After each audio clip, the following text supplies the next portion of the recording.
రోజు అరిసి అరిసి అరిసి నిన్న మొన్న కొడంగల్లో చూసిన. కొడంగల్లో ఆయన సర్పంచులు గెలిపించుకున్నాడంట. గెలిపించుకుంటే సంతోషంగా బువ్వ పెట్టాలి, 4 మంచి మాటలు చెప్పాలి, ఇవి రాష్ట్రంలో ఉన్న పల్లెలకు ఫలానా చేస్తా, నేను ముఖ్యమంత్రి అని చెప్పాలి. రోజు అరుసుడు. నాకైతే డౌట్ వస్తున్నది, ఎంత ఒరులుతున్నాడు, ఎంత అరుస్తున్నాడు అంటే ఆ గీతమ్మ ఉన్నది ఆయన భార్య, ఆమె చెప్తున్నా నేను తల్లి గీతమ్మ జల్దీ కట్టే, లేకపోతే ఆయన ఎవరైనా కరిసినా కరుస్తాడు వీడు. ఎందుకంటే ఇప్పుడు రోజు అరిసి అరిసి అరిసి పిచ్చిలేసిపోయేటట్టున్నది, కరిసేటట్టు తయారైంది రోజు రోజుకు. నేనేమంటున్నా అంటే ఏనుగు పోతుంటే మస్తు జంతువులు మొరుగుతుంటాయి, నక్కలు కుక్కలు, మనం పెద్ద పట్టించుకునే అవసరం లేదు. మనం ఒకటే, కేసీఆర్ లాంటి ఏనుగు ఆయన ఎంత స్థాయి మనుషులు నేను మీకు చెప్పాల్సిన అవసరం లేదు.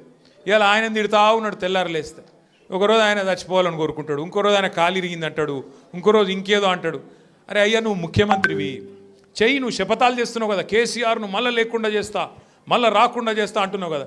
నిజంగా నీకు నిజంగానే నీకు సత్తా ఉంటే, నిజంగా నీకు అంత టాలెంట్ ఉంటే చెయ్యి శపథం. 1 కోటి మంది ఆడపిల్లలకు రేపటి నుంచే నెలకు 2,500 రూపాయలు ఇస్తాను, జనవరి 1 నుంచి శపథం చెయ్యి, నేను చూస్తా. తులం బంగారం నేను జనవరి 1 నుంచి ఇస్తాను చెప్పు, శపథం చెయ్యి. చెప్పు 4,000 పెన్షన్ సంక్రాంతికి వెళ్ళి ఇస్తా, 2 ఏళ్ళకి తప్పించుక తిరిగినా దొంగను నేను, కానీ ఇప్పుడు ఇస్తా సంక్రాంతికి వెళ్ళని చెప్పు దమ్ముంటే. గా శపథాలు చెయ్యి. వీటితో ఏమవుతుంది? నీ ఉపన్యాసాలు, ఊకదంపు డైలాగులు ఏమొచ్చేది ఉన్నది వాటితోని? నోటి తీట తిరుగుతుంది తప్ప ఏం రాదు. మాకు రాదా తిట్టనికి?